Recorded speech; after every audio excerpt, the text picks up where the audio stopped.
నమస్తే, welcome to our channel. నేను పద్మిని. ప్రస్తుతంతో పాటు ప్రముఖ ఆధ్యాత్మికవేత్త, సూర్యోపాసకులు, Sun Spiritual Society founder Vikramaditya గారు మనతో పాటు ఉన్నారు. మాట్లాడదాం. నమస్కారం సార్.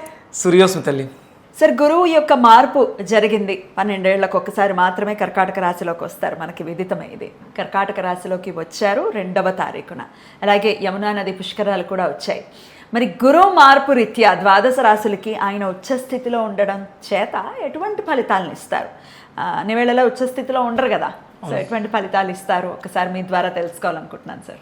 ఎందుకమ్మా అంటే కర్కాటక రాశి ఆయనకి ఎందుకంత ఉచ్చస్థితి అంటే, ఇప్పుడు ఇక్కడ సుమన్ టీవీలో చాలామంది యాంకర్స్ ఉన్నారు. విక్రమాదిత్యకి పద్మిని గారికి ఉన్నటువంటి ఆ ఇంటరాక్షన్ ఎందుకు అంత బెటర్గా ఉంటుంది? చాలా కంఫర్టబుల్గా ఫీల్ అవుతాం, లేకపోతే మనది ఓన్గా ఫీల్ అవ్వటం కదా. అంతే కదా, అంటే సొంత ఇల్లు అంటే ఇక్కడ ఇప్పుడు పద్మిని ఆహ్వానించినప్పుడు ఇది సహజంగా సుమన్ టీవీ, కానీ ఇక్కడ నాకంటూ అంటే నా మనిషి, లేకపోతే మీ ఇద్దరం కలిసి జర్నీ చేసాం, ఒక అద్భుతమైనటువంటి ప్రయాణాన్ని మొదలుపెట్టాం. ఒక కొత్త రకాన్ని అంటే ఒక యాంకర్ ఒక గెస్టులా కాదు మన ఇద్దరం మొదలుపెట్టినాం. అంటే ఇప్పుడు ఎంతమంది మీరు ఎన్ని చూసుకోండి, ఈ 5-6 ఏళ్లలో ఈ టైప్ ఆఫ్ అంటే ఒక ఇంటరాక్షన్, ఒక సమస్యని కూలంకుశంగా పరిష్కరించడం, దాని గురించి విశ్లేషణ చేయటం. ఏదో డౌట్ అడిగేస్తే ఆన్సర్ చెప్తే జనాలకు అర్థమయ్యేది కాదు. మన ఇద్దరం మొదలుపెట్టాం. అవును, 100%. అలా గురుడికి కర్కాటకంలో ఏముంది ప్రత్యేకత? చాలా కంఫర్టబుల్గా ఉంటాడు. పైగా చంద్రుడి యొక్క రాశి, వారిద్దరు కలిస్తే గజకేసరి అని కూడా అంటారు. ఇంకా అంటే ఆయన అందులో అక్కడ ఏ నక్షత్రం ఉంది? పునర్వసు. ఆయన స్వనక్షత్రం ఉంది. ఇంకా పుష్యమి, ఆశ్లేష. ఓకే, పుష్యమి నక్షత్రానికి అధిపతి ఆయనే, అంటే నక్షత్ర అధిదేవతగా ఉన్నాడు. అలాగే పునర్వసు నక్షత్రం, ఆశ్లేష. అంటే ఒక ఇంటిలో నేను చాలా హ్యాపీగా ప్లెజెంట్గా ఉంటున్నానంటే నాకు సంబంధించినటువంటి, నేను పద్మినితోటి ఎందుకు అంత బాగుంటాను అంటే తనకు సబ్జెక్ట్ ఉంది, నాకు సబ్జెక్టుని ప్రజెంట్ చేయాలనే తాపత్రయం ఉంది. కాబట్టి మా ఇద్దరం కలిస్తే ఒక మంచి ఎపిసోడ్ వస్తుంది. అలాగే చంద్రుడు కర్కాటక రాశి ఏదైతే ఉందో అది సహజ చతుర్థ స్థానం, అది డొమెస్టిక్ లైఫ్. అంటే గురుడు ఆధ్యాత్మికతలో ఒక అత్యున్నతమైనటువంటి స్థితికి తీసుకెళ్ళడానికి పుష్యమీ నక్షత్రానికి సహజంగా తనకి శని పడడు కదా, కానీ వాళ్ళిద్దరూ కలిగితే నీచభంగ రాజయోగం మకర రాశిలో జరుగుతుంది. అది దానికి ఆపోజిట్గా ఉండేటువంటిదే కదా కర్కాటక రాశి. అందుకని అక్కడ అద్భుతమైనటువంటి తనకున్నటువంటి శక్తులను ఎవాపరేట్ చేసి తద్వారా తన దృష్టి ఎక్కడెక్కడైతే పడుతుందో అక్కడ అంటే సహజ శుభుడు అంటారా? సహజ శుభుడు, పూర్ణ శుభుడు. ఇప్పుడు మీరు జ్యోతిష్ శాస్త్రాన్ని నేర్చుకోవడానికి ఎన్ని రోజులైనా స్టార్ట్ చేసి? మొన్న మధ్య సార్. అంటే గురుడు రాబోతూ మీకు ఏమి నేర్పిస్తున్నాడు? శాస్త్రాన్ని నేర్పిస్తున్నాడు. గురు పుష్యమి యోగం రోజు మొదలైంది. ఓ సూపర్. ఇంకా తిరగలేదు. ఇంకా అంటే నీకు వచ్చేటువంటి అజ్ఞానం ఇక మనం వర్ణించలేం. మీ అదృష్టం పద్మిని దొరకటం మీ అదృష్టం. ఆవిడ నువ్వు ఎక్కువ నవ్వేస్తున్నావు, లేకపోతే ఎక్కువ ఇంటరాక్ట్ అయిపోతున్నావు, వాళ్ళు మాట్లాడినవు అంటే తను మాట్లాడుతుంటేనే లోపల నుంచి ఏమైనా వస్తాయి. అది సహజంగా తనకున్నటువంటి తృష్ణ. శాస్త్రం ఏం చెప్పించేద్దాం అనుకుంటున్నాం. గురువు కదా, మరి మళ్ళీ ఇటువంటి కాంబినేషన్ ఎప్పుడు వస్తుంది అసలు? ఒకసారి ఒక్కసారి ఆలోచించు. ఎన్ని సంవత్సరాలు అంటే 12 సంవత్సరాలకు ఒకసారి పుష్కరాలు వస్తాయి. కానీ ఈ జ్యేష్ఠం అధిక జ్యేష్ఠం రాదుగా. రాదు. అలా ఈ కాంబినేషన్ మళ్ళీ కుదరాలంటే ఒక్కొక్కసారి వాళ్ళు పెడుతుంటారు 122 సంవత్సరాలకు ఒకసారి, 200 ఒకసారి. అలా చూసుకున్నా కూడా మనం చూడలేము. ఈ జన్మకి చూడలేకపోవచ్చు. కరెక్ట్. కానీ ఈ జన్మలో ఇప్పుడు చేసుకుంటే ఈ పుణ్యాన్ని పట్టుకెళ్ళిపోవచ్చు, ఎక్కడికి వెళ్ళినా పట్టుకెళ్ళిపోవచ్చు, అవకాశం. అందుకని ఏంటంటే సంవత్సరం పాటు ఆయన అతిచారంలో ఉన్నారు కదా, అటు ఇటు తిరుగుతూ కర్కాటకం నుంచి మళ్ళీ మిథునానికి వెళ్ళి ఫస్ట్ సింహం నుంచి మళ్ళీ కర్కాటకానికి. ఈ ఆటలో అద్భుతమైనటువంటి ఫలితాలు మారుద్దాం. బాగుంది, చాలా మార్పు వస్తుంది జనాల్లో. ఆధ్యాత్మిక చింతనకి ఇది అద్భుతమైనటువంటి సమయం. ఈ సంవత్సరం శ్రద్ధగా భక్తి శ్రద్ధలతో చేస్తే ఈ పుణ్యం ఏదైతే ఉందో మనకి జన్మజన్మలా కాసేస్తుంది. బ్యూటిఫుల్. మరి ఏం చెయ్యాలి? గురువుని ఎలా ప్రసన్నం చేసుకోవాలి ద్వాదశ రాశుల వాళ్ళు అనేది ఒక్కొక్క రాశికి సపరేట్గా మాట్లాడుకుందాం సార్. అలాగే మీరు వేదాన్ని నేర్చుకుంటూ ఉన్నారు కాబట్టి వేదమే అన్నిటికీ ప్రమాణం అని ఖచ్చితంగా అందరికీ తెలిసినటువంటి విషయం. వేదం ఇచ్చినటువంటి మంత్రాలు ఎవరెవరు ఏమేం చేసుకోవచ్చు, అలాగే ప్రతి పూజ కానీ అసలు ప్రతి నిత్యం కూడా మనకి సంకల్పం అనేది ఖచ్చితంగా ఉండాలి కదా. సంకల్పం లేకపోతే వృధా అమ్మ. సంకల్పం లేని జీవితం, గమ్యం లేని ప్రయాణం ఎలా అయితే వృధావో మనకు సంకల్పం ఉండాలి. రైట్. మరి సంకల్పం కూడా ఎలా చెప్పుకోవాలి? ఒక మంత్రం చేసేస్తున్నాం కాదు, దానికి సంకల్పం ముందు చాలా గట్టిగా మనస్ఫూర్తిగా గనక కోరుకుంటే ఖచ్చితంగా జరుగుతుంది. ఈ సంకల్పం ఎవరికి తెలియడం కోసం అమ్మా? ముందు మనకు తెలియాలి, ఎవరికో లోపల తెలియడం కోసం. అంటే నువ్వు సంకల్పం చెప్పకపోతే భగవంతుడికి తెలియదా? భగవంతుడికి అంతా తెలుసు, సర్వాంతర్యామి. కానీ అది నీ లోపల నాటుకుపోవాలి. చేసేది నేను, ఫలితం కావాల్సింది నాకు. అది శివుడికి చెప్తున్నావు అంటే నీలో ఆత్మకారకుడికి నువ్వు తింగరేసాలు వేయకు. ఇది నీ సంకల్పం, ఇది నీ టార్గెట్, దాని మీద దృష్టి పెట్టు. అంటే ఇప్పుడు మనం ఉన్న ప్రాంతం, పరాభవనామ సంవత్సరం, ఉత్తరాయణం, ఇలా ఇవన్నీ ఎందుకు చెప్తాము అంటే లోపల ఉన్నటువంటి మనకి లోపలికి మనం ప్రయాణం చేయడం కోసం, మనకే వినాలి, మనమే వినాలి, మన దృష్టి దాని మీద కేంద్రీకృతం అవ్వడం కోసం ప్రతిరోజు ఎవరైతే ఆ సంకల్పాన్ని చెప్పుకుంటారో అద్భుతాలు చూస్తారు. రైట్. ఎలా చెప్పుకోవాలి అనేది కూడా వీడియోలో ఏ రాశి వాళ్ళు ఎలాగ ఏ మంత్రం చదువుకోవాలి, ఎలా సంకల్పం చెప్పుకొని చదువుకోవాలి అనేది వివరంగా మనం అందిద్దాం సార్. మరి మొదలు పెడదామా? తప్పకుండా తల్లి. రైట్. మరి వృషభ రాశి వారికి గురువు ఎటువంటి ఫలితాలు ఇవ్వబోతున్నారు సార్? వృషభ రాశికి సహజంగా ఏ స్థానంలో ఉన్నారు? ఇక్కడి నుంచి అయితే 3వ స్థానంలో ఉన్నారు. 3 అంటే మనకి ఏమొస్తాయి?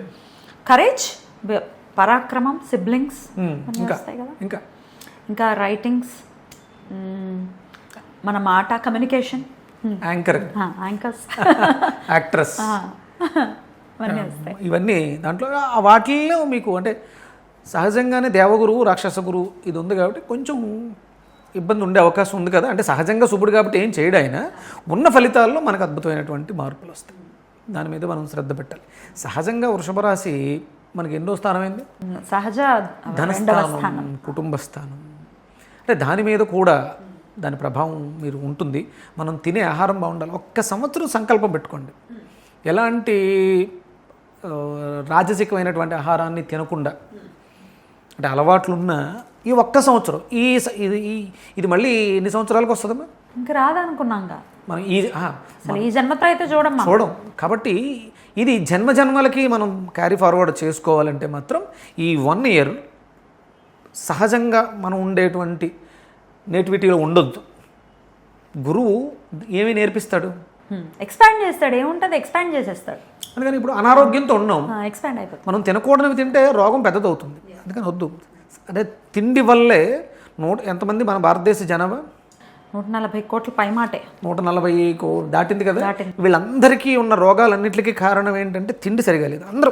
అందరూ మనం కేవలం తినడం కోసమే బ్రతుకుతున్నాం అన్నట్టు తింటున్నాం. దీంట్లో చిన్న మార్పు తీసుకొద్దాం. ఒక సంవత్సరం అంటే మనం ప్రపంచాన్ని మార్చేంత ఓపిక, అంటే నాకైతే ఓపిక ఉంది, కానీ మారుతుంది అనే దానికోసం అంతమందిని మనం మార్చలేమేమో. కనీసం మనం చూసే ఇప్పుడు పెట్టిన వెంటనే వీడియో చూస్తున్నారు, చూసిన వాళ్ళు ఇది మంచి విషయం కాబట్టి 100% షేర్ చేస్తారు. ఇది ఫ్రీగా అంటే అవతల వాళ్ళకి దానం చేయగలిగింది ఏంటంటే జ్ఞానమే. మనం ధనాన్ని దానం చేయలేం. ఇది షేర్ చేస్తే దీని వ్యూస్ మిలియన్స్లో వెళ్ళినాయి. అంటే నేను 1 మిలియన్ మెంబర్స్కి ఈ జ్ఞానాన్ని దానం చేశాను. పంపించినవాడు సేమ్ అంతే కదా. వాడు పంపించినవాడు కూడా అంతమందికి దానం చేసినట్టు ఈ జ్ఞానాన్ని. తద్వారా ఆ చూసిన 1 మిలియన్లో ఈ ఒక్క సంవత్సరంలో మార్పు తెచ్చాను చాలా మన జీవితాన్ని. అందుకనే అంటే నేను చేసేసుకున్నాను. నేను హోమం చేసుకున్నాను ఎవలపిండితో స్వామికి నేను చేసేసుకున్నాను. నాకు చాలా తృప్తిగా ఉంది. నాకు ఇంట్లో చాలా మార్పులు నిన్నే నా ఇంట్లో వెంటనే. అంటే మా అమ్మగారు ఆరోగ్యం నాకు భయంగా ఉండేది. అసలు ఆవిడ చాలా క్లియర్. నేను మొన్న హాస్పిటల్లో తీసుకెళ్ళి, అంటే తల్లి ఆరోగ్యం మీద ఎఫెక్ట్ మేషరాశి వాళ్ళకి క్లియర్ అవుతుందని తీసుకెళ్తే మొన్న ఏదో కొంచెం సుస్థి చేసింది. నేను వెళ్ళి హాస్పిటల్లో చూపించా, క్లియర్.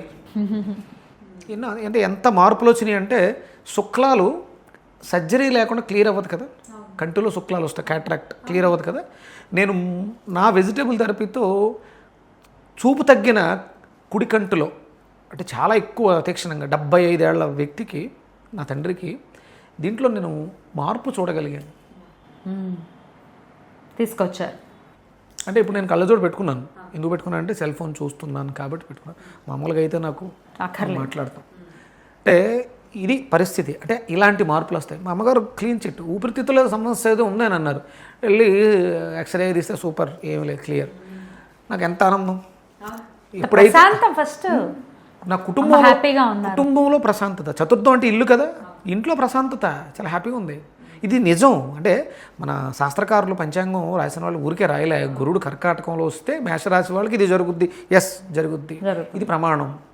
ఇదేదో అలవోకగా చెప్పేవి రాసి పాడేసినటువంటి పుస్తకాలు కాదు మన గ్రంథాలు. అందుకని భక్తి శ్రద్ధలతో సాధన చెయ్యండి, అద్భుతాలు చూస్తారు. ఒక్క సంవత్సరం సంకల్పం చేసుకుందాం, మాంసాహారాలు తినకుండా సాత్వికమైన ఆహారం తింటూ దేశానికి, ప్రపంచానికి నేను ఒక సమిధిని అవుతాను. నీ మెదడులోంచి వచ్చేటువంటి శక్తి ప్రపంచాన్ని మార్చేస్తుంది. ఒక చిన్న పని చేద్దాం, ఆ సంకల్పం చెప్పుకో. తప్పకుండా. అయితే వృషభ రాశి వారు మరి ఎట్లా సంకల్పం ఎలా చెప్పుకోవాలి, మంత్రం ఏది చదువుకోవాలి ఈ సంవత్సరం పొడుగునా కూడా? ముందు మంత్రం చెప్పేస్తాను, తర్వాత మనం సంకల్పం గురించి మాట్లాడదాం. ఓకే. ఇది సహజంగా ఋగ్వేద మంత్రం 4:51 సూక్తం. ఇది బృహస్పతి సూక్తంలోని మొదటి మంత్రం అన్నమాట. బృహస్పతి అతి యదర్యో అర్హాద్ ద్విమద్విభాతి కృతుమజ్జనేషు యద్దీదయచ్చవస వృత ప్రజాత తదాస్ము ద్రవిణం దేహి చిత్రం.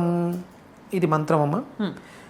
వృషభ రాశి వాళ్ళకి సంథింగ్ స్పెషల్ ఇద్దాం. ఎందుకంటే గురుడికి శుక్రుడికి చిన్న ఆ తేడా ఉంది కదా, దానికోసం అంటే వ్యాధి ఇచ్చింది, నేను అనుకున్నది కాదు. మేషం వాళ్ళకంటే నేను ఉన్నాను కాబట్టి సింపుల్గా సరిపెట్టేసుకున్నాం, బాగుంది కాబట్టి. బృహస్పతి ప్రథమం జాయమానో మహో జ్యోతిష పరమే వ్యోమన్ సప్తాస్యస్తు విజాతో రవేణ విసప్తరశ్మి రథమస్తమాంసి. ఇది అడిషనల్.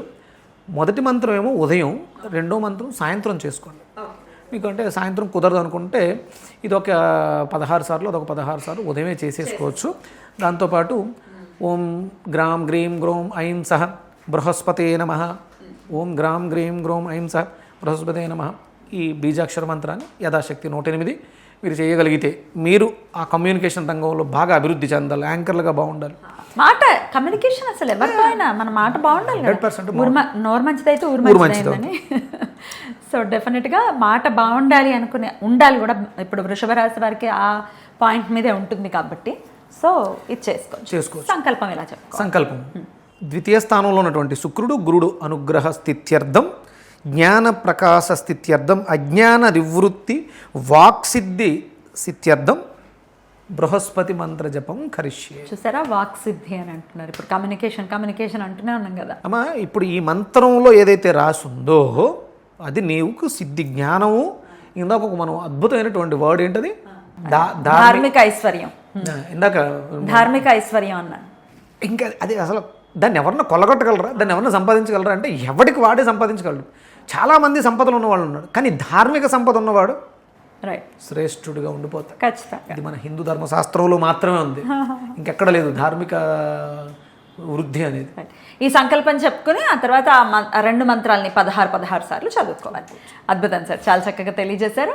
ఇక నెక్స్ట్ వీడియోలో మిథున రాశి గురించి తెలుసుకుందాం. థ్యాంక్ యూ సార్, నమస్తే. సూర్యోస్మితల్లి.